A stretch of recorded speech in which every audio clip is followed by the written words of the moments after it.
I turned 70 last month, and the first words I heard from my daughter-in-law were these: "We are not a shelter for stubborn old women." Those words hit harder than any storm I've ever lived through. She looked at me as if I was nothing, and in that moment, I realized I had no home, no welcome, no place to rest my head. I wish I could tell you that I misheard her. I wish I could say she was joking, or that there was kindness hiding somewhere in her tone. But no, her voice was sharp, cold, and deliberate. Each word felt like a stone thrown straight into my chest. I stood there on the porch of my son's house, clutching the handle of my small travel bag, my heart beating so loud it drowned out the sound of the evening crickets. My knees shook, not from age, but from humiliation. Stubborn old woman. That's what she called me. As if being a mother who had her own thoughts, her own ways, her own backbone made me something shameful. As if 70 years of surviving, sacrificing, and serving counted for nothing. I looked at my son, standing right behind her. His eyes slid away from mine, like a boy caught stealing cookies from the jar. He didn't say a word. He didn't defend me. He just let her words hang in the air, heavy and final. My mouth went dry. I wanted to speak, to remind him of the years I had been both mother and father when his own dad worked 2 shifts to keep food on the table.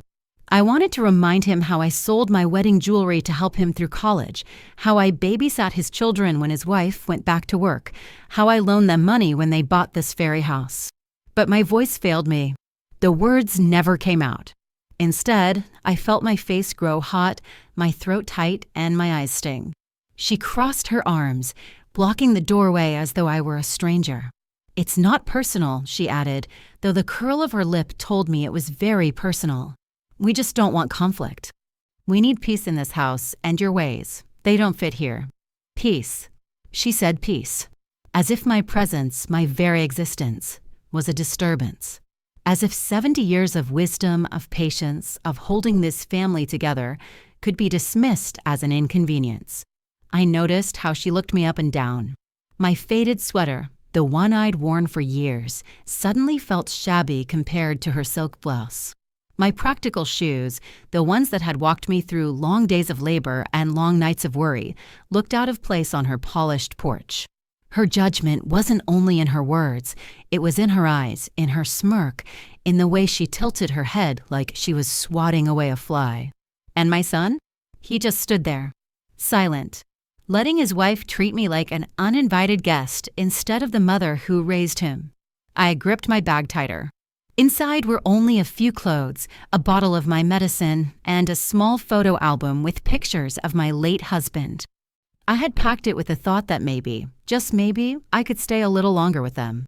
I had dreamed of mornings with the grandchildren, of sitting at the kitchen table and telling stories from the old days. Instead, I stood in front of a closed door, my belongings reduced to a single bag, my presence reduced to a problem. I whispered, "I understand," though I didn't. My voice sounded strange to me, cracked and foreign. Her response was quick, almost eager. "Good. Then you'll leave quietly." It wasn't just what she said, it was how she said it.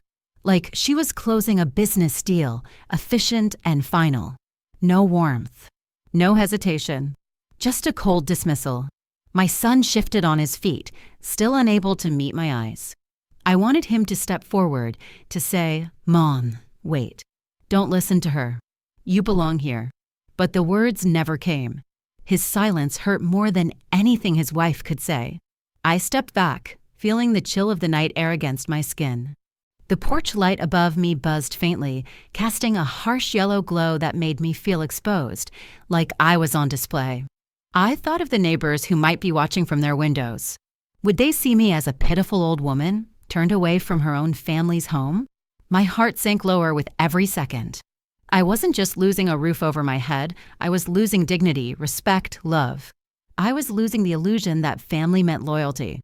I forced myself to straighten my back, though inside I felt like I was collapsing. With one final glance at my son, hoping, praying he would call out to me, I turned and stepped off the porch. The sound of the door closing behind me was soft, but to me it was thunder. It was the sound of a bond breaking, of a life changing. I walked down the driveway slowly, each step heavy, each breath sharp. My eyes blurred with tears, but I kept my head up, refusing to let them see me stumble. The street was dark, the pavement still warm from the summer sun. I stood there for a moment, clutching my bag, unsure where to go. I felt like a child again, lost after the school bell rang, waiting for someone who never showed. Anger rose in me, tangled with sorrow. Every word she said echoed in my mind. Not a shelter for stubborn old women. Disobedience? Was that what they called it now, when a woman refused to disappear quietly, when she dared to live on her own terms?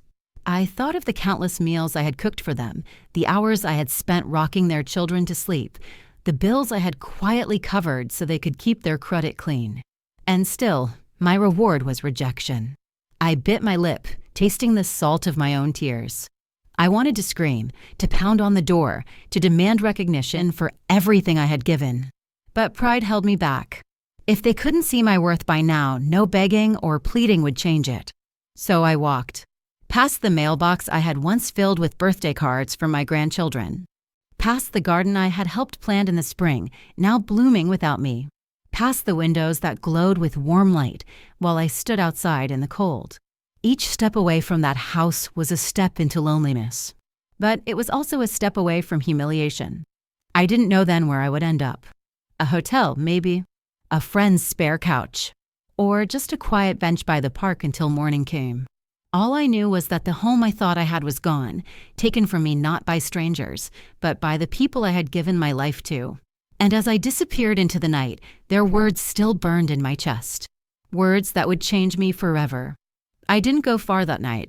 My legs carried me block after block until I reached a small, aging hotel on the edge of town. The neon sign flickered above the door, and the parking lot smelled faintly of gasoline. It wasn't home, but it was a place where I could close a door behind me. That was all I needed. The man at the front desk gave me a polite smile as I slid my ID across the counter. I prayed he wouldn't ask questions. I didn't have the strength to explain why a 70-year-old woman was checking in with nothing but a single worn bag. He didn't ask, and I was grateful. The room was plain. A bed with a thin quilt, a lamp that buzzed, and curtains that barely met in the middle. I dropped my bag on the floor and sat on the edge of the mattress. For a moment, I stared at the blank wall in front of me, feeling the weight of the day crush down. I tried to hold myself together, but tears came anyway. They rolled down my cheeks without warning, hot and endless. I buried my face in my hands, and the words I had heard only hours earlier replayed in my mind like a broken record. We are not a shelter for stubborn old women. Every syllable carried the same sting. Not welcome. Not loved. Not needed. I lay back on the bed and stared at the ceiling.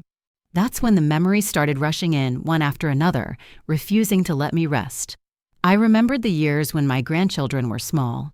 My daughter-in-law had just started working again, and I was the one who stepped in. Day after day, I sat on the living room floor, stacking wooden blocks with the toddlers, singing nursery songs, cleaning up spills, and rocking them to sleep. Sometimes she would come home from work, drop her bag, and walk right past me without a word of thanks. I told myself it didn't matter, that the smiles of my grandchildren were enough. But the truth is, her silence cut me every single time. I remembered birthdays. Not mine. Those were forgotten more often than not, but theirs. I baked cakes, wrapped presents, and made sure balloons were tied to the mailbox so the house looked festive. I can still see my daughter-in-law's face as she unwrapped gifts I had bought for her children. She smiled politely, but never once did she look me in the eyes and say, "Thank you." It was as if she thought the gifts appeared out of thin air. I remembered the bills. There were so many moments when they were behind. The electric notice in red letters, the credit card statements left on the counter. I would quietly slide cash into an envelope or transfer money from my account to theirs. No one asked me to, but no one tried to stop me either. They accepted it as if it were owed. One time, I overheard my son tell his wife, "Mom helped us again." I waited for her to say something kind, but instead she replied, "Well, that's what parents are for." As if my sacrifices were nothing more than duty. As if my savings, scraped together over decades of hard work, existed only to cover their mistakes. I remembered winters when my coat was thin and my shoes had holes because I chose to spend on them instead of myself. They wanted a new television, and I gave it. They wanted a family trip, and I paid for it. They wanted furniture, and I made sure they had it. I told myself it was love, that giving was my role. But love is not supposed to feel like being drained empty. The more I thought about it, the clearer it became. Every word my daughter-in-law had spoken at that door was not new. It was the loudest version of what she had been saying for years through smaller gestures, through dismissive looks, through cold silences, through comments whispered under her breath when she thought I couldn't hear. Once, I walked into the kitchen while she was on the phone with a friend. She laughed and said, "She's always here, always hovering." She didn't know I was behind her. I stood frozen, holding a bag of groceries I had just bought for their family. My son came in minutes later, and she turned to him with a sweet smile, never mentioning what she had said. I never brought it up. I just set the groceries on the counter and went home, pretending I hadn't heard. Another time, during Christmas dinner, she joked that I was stuck in the past. Everyone laughed. I forced myself to smile too, but inside, I was shrinking. I had spent 2 days cooking that meal, baking pies, setting the table with the old china I had kept safe for decades. Her laughter reduced all of it, and me, to a punchline. Even my son had his moments. When I reminded him to check his car insurance once, he sighed and said, "Mom, you always worry too much." His words were casual, but they carried the same weight. My care was seen as annoyance, my advice as nagging. And yet, when the car broke down months later, it was me they called for help with the repair bill. Lying there in the hotel bed, I realized how long this had been happening. How many years I had let myself believe that someday gratitude would come. That someday, they would see me as more than a safety net. But instead, the pattern only grew. I gave. They took. I sacrificed. They overlooked. Now I understood why her words hurt so deeply. They weren't sudden. They were the final proof of what had been true all along. To them, I wasn't a mother, a grandmother, or a person with worth of my own. I was a tool, a wallet, a caretaker. And the moment they thought they no longer needed me, they discarded me. I turned my head on the pillow and stared at the photo albums sticking out of my bag. My husband's face smiled up at me from the cover, frozen in time. I wondered what he would say if he were still here. He had always told me, "Don't let anyone make you feel small." I had ignored that advice for years, telling myself family was different. But tonight, I saw how right he had been. The resentment inside me grew with every memory. It wasn't wild anger, not the kind that makes you shout or break things. It was quieter, colder, like a heavy stone pressed deep into my chest. I thought of the night I sat by my granddaughter's bed when she was sick, holding a cool cloth to her forehead until morning. My daughter-in-law had slept soundly in her room while I kept watch. The next day, she didn't even ask how the child had slept. She only mentioned that I should do the laundry because the sheets were damp. I thought of the way she corrected me in front of the children when I used a phrase she didn't like. "We don't say that anymore," she told them, as though I were some outdated relic. The kids laughed, copying her tone. It felt like 1,000 tiny cuts, each one invisible but lasting. And now, after all of that, she had the nerve to call me disobedient, as if I had ever done anything but bend, compromise, and give in. The more I remembered, the heavier my chest became until I could hardly breathe. I rolled onto my side, clutching the thin pillow. Tears wet the fabric, but I didn't stop them. Let them fall. Let them wash away the last of my illusions. For the first time in 70 years, I let myself admit the truth. They had never truly valued me. Not as a person. Not as family. And all the sacrifices I made were invisible to them. I closed my eyes and whispered into the dark no more. The words were quiet, barely a breath, but they felt different. Stronger. Final. Tomorrow would be another day, and I didn't yet know what I would do. But tonight, in that small hotel room with the buzzing lamp and the thin quilt, I allowed myself to feel everything I had swallowed for years. The sorrow, the betrayal, the resentment. And once I had felt it all, a strange kind of calm settled in. I woke up in that small hotel room to the sound of traffic outside the window. The curtain let in a thin gray light, the kind that comes before sunrise. My head ached from a night of broken sleep, and my eyes felt swollen. For a few moments, I lay still, staring at the cracked ceiling, wondering if it had all been a bad dream. But then I remembered. The words, the look on her face, my son's silence, and it all came back like a sharp wave crashing over me. I sat up slowly, pulling the blanket around my shoulders. My bag sat in the corner, leaning against the wall. It looked even smaller now, a symbol of how little I had left. But inside me, something had shifted. The night before, I had been nothing but sorrow. This morning, there was something else. A firmness. A clarity. I reached for the notebook I always carried. My late husband used to laugh at me for keeping lists of everything: groceries, chores, even reminders of people's birthdays. But that morning, the list I began was different. I started writing down all the ways I had been supporting them month after month, year after year. Mortgage top-ups, utility bills, medical copays, grocery deliveries, cash slipped into envelopes for the children's activities, quiet transfers when their bank accounts were empty. I filled page after page until my hand cramped. When I was done, I stared at the list and felt sick. How had I allowed myself to give so much without asking for anything in return? That's when I picked up my phone. It was sitting on the nightstand, screen dark, almost daring me to act. I unlocked it, my hand trembling slightly, and opened my banking app.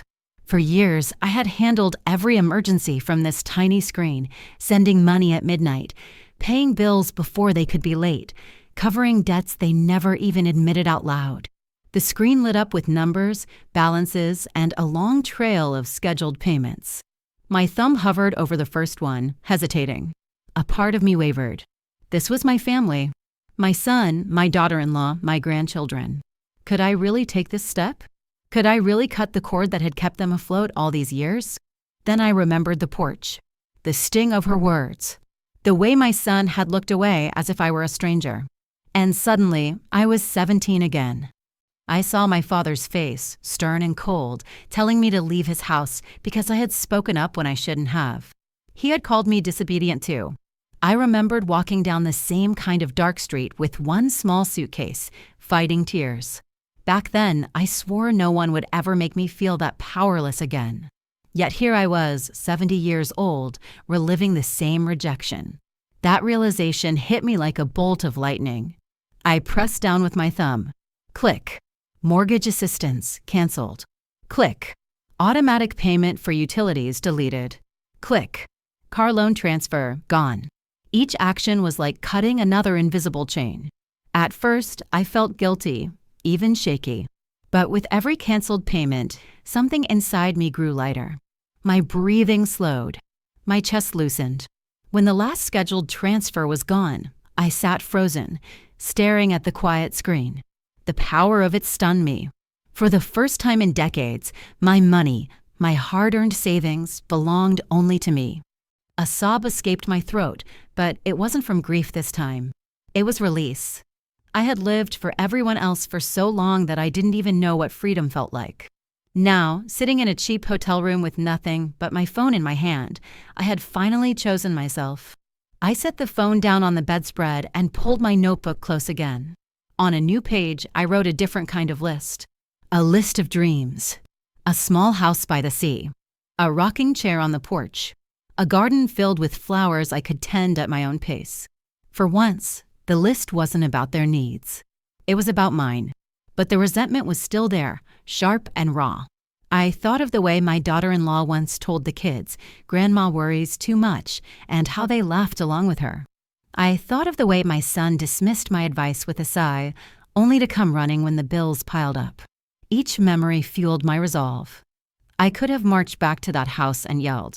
I could have demanded apologies. But instead, I made a moral choice: silence. No arguments. No explanations. Just action. A step they could not undo. Outside, snow began to fall, drifting slowly past the window. I stood there for a while, watching the street grow white.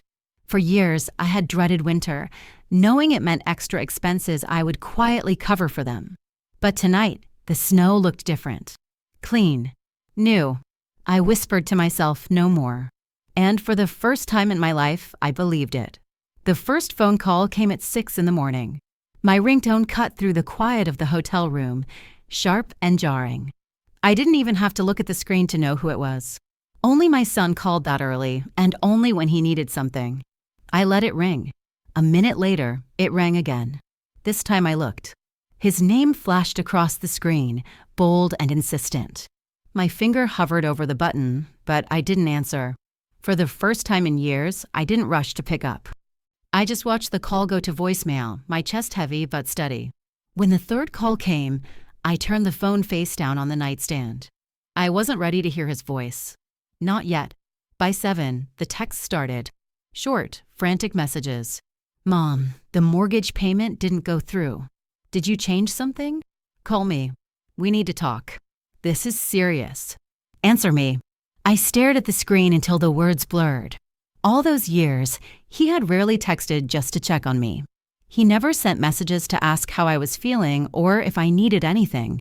But now, the second the money disappeared, my phone lit up like fireworks. By 8, my daughter-in-law joined in. Her texts were different, colder, sharper, laced with accusation. What did you do? Are you trying to make things harder on us? This isn't fair to the kids. Every word stung. Not because I believed her, but because it showed me exactly how little I meant to her. I wasn't a mother-in-law. I wasn't a grandmother. To her, I was a bank account with a pulse. I lay back on the bed, clutching the phone in my hand, and thought of all the times she had spoken those same kinds of words in different ways. At Christmas, when she said, "Next year we'll just keep things simple," meaning I should stop giving gifts. At birthdays, when she brushed aside my homemade cakes and replaced them with store-bought ones.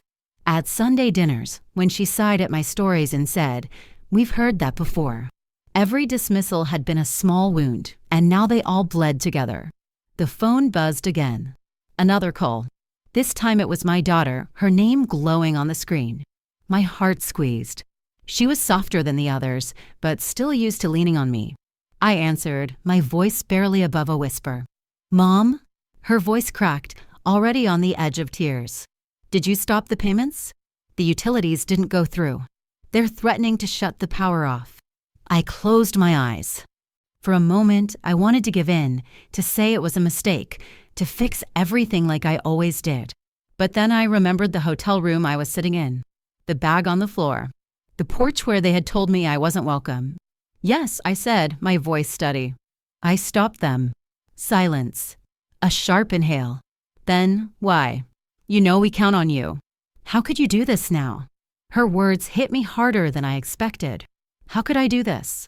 As if I was the one who had betrayed them. As if years of sacrifice had never happened. "I can't keep carrying it all," I said quietly. "I can't keep carrying you." Her voice broke. "Mom, please. We need you. The kids need you. The kids." They always used the children as a shield, as if saying those words would twist the knife deeper. I pictured their faces innocent, unaware of the games their parents played.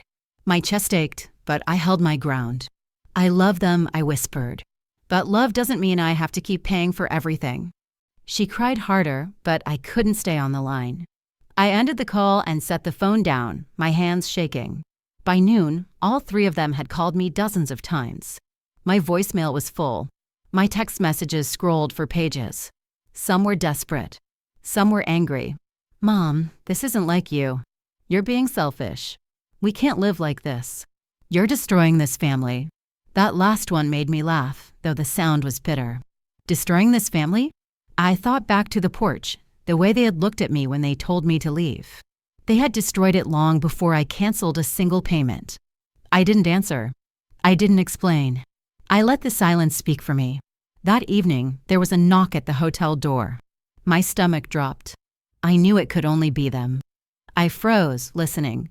"Mom?" "It's me," my son's voice called out, muffled through the door. "Please open up." I sat on the bed, staring at the handle, my body stiff. He knocked again, harder. "Mom, we need to talk. You can't just cut us off like this." His words were pleading, but beneath them was something else, panic. I could hear it in the shake of his voice. For years, I had been their safety net, the one who always caught them when they fell. Now they were free falling and they didn't know what to do. Please, he tried again, softer this time. Just, let's work this out. We can't pay everything without you. The resentment inside me boiled. Without me, they admitted it so freely, as if their dependence was natural, expected. Not once did he say, "We're sorry." Not once did he acknowledge what they had done to me. I stayed silent. After a while, his footsteps faded down the hall. I sat in the quiet, my heart pounding, but also strangely light. For the first time, I hadn't opened the door. For the first time, I hadn't given in. The days that followed were filled with messages. Some begging, some cruel. My daughter-in-law sent one that read, "You've ruined everything. You should be ashamed." Ashamed. That word stayed with me. I had been ashamed for years, ashamed of not being enough, ashamed of not being wanted. But now, the shame wasn't mine. It belonged to them. At night, I would sit by the hotel window, watching the lights of the city. My phone would buzz endlessly on the table beside me, but I no longer jumped to grab it. Each vibration reminded me of something important. They were finally feeling the weight I had carried for decades. And I felt strangely free. The silence between us grew heavier with every passing day. They didn't understand it, couldn't accept it. But I embraced it. For the first time in my life, I realized that silence was not weakness. It was strength. I didn't need to argue. I didn't need to explain. My choice spoke louder than any words I could have said. And though my heart still ached, though my body still trembled when I thought of the porch, I also felt something I hadn't felt in years. Peace. I never thought I would begin again at 70. But a few weeks after I walked away from my son's house, I did just that. I found a little house by the sea. It wasn't large, but it was perfect in ways I hadn't expected. The first time I pulled into the driveway and saw the white shutters and the narrow porch, I felt something stir in me that I hadn't felt in years. Possibility. The realtor handed me the keys, and when the door opened, I stepped inside with trembling hands. The place smelled faintly of salt air and fresh paint. Light streamed through wide windows, catching dust in the air that looked almost golden. There were no raised voices here, no judgment, no cold eyes watching me. Only space. Space that was mine. I walked through each room slowly, running my hand along the walls. The living room was small but cozy. The kitchen had a view of the water, and I could already picture myself standing at the sink, brewing coffee in the mornings, watching the tide come in. The bedroom was quiet, with a window that opened toward the horizon. For the first time in my life, the silence around me felt gentle instead of heavy. I bought the house outright, using the savings I had once funneled into other people's lives.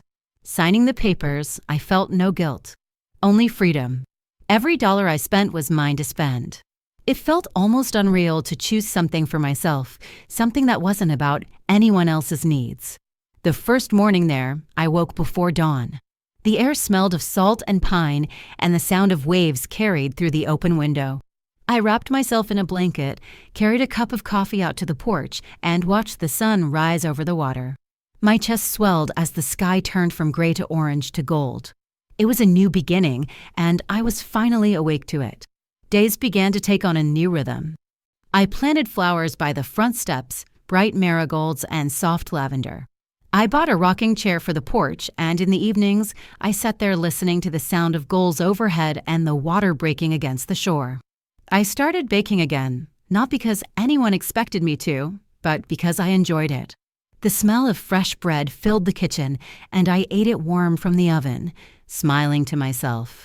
I bought curtains I liked, painted the walls soft blue, and filled the shelves with books I had been meaning to read for years. Each small decision was a declaration. This life is mine now.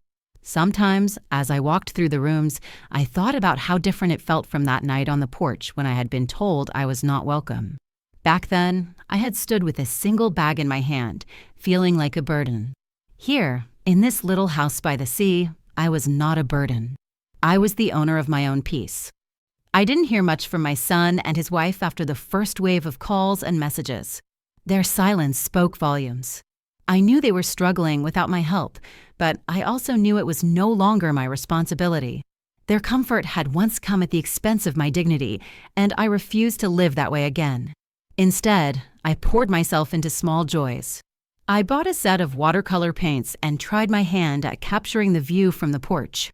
I joined a local knitting circle and met women who laughed freely and listened without judgment. On Sundays, I walked the shoreline with my shoes in my hand, the cool water splashing over my feet. Each step reminded me that life hadn't ended when they shut me out. It had only just begun. In the quiet moments, I reflected on all I had endured. The harsh words, the silence of my son, the years of sacrifice unnoticed. And while the resentment still lived in me, it no longer defined me. It served only as a reminder of why I had chosen this path. One evening, as the sun dipped into the water and painted the sky pink and purple, I whispered to myself, "This is what freedom feels like." I didn't need their approval. I didn't need their gratitude. I had built a life where my worth wasn't questioned and my presence wasn't unwanted. And if you've ever felt cast aside, unwanted, or invisible, I want you to hear this. You are not alone. I learned something standing on that porch by the sea, coffee in hand, the horizon stretching wide in front of me. Age is not about weakness. It's about dignity.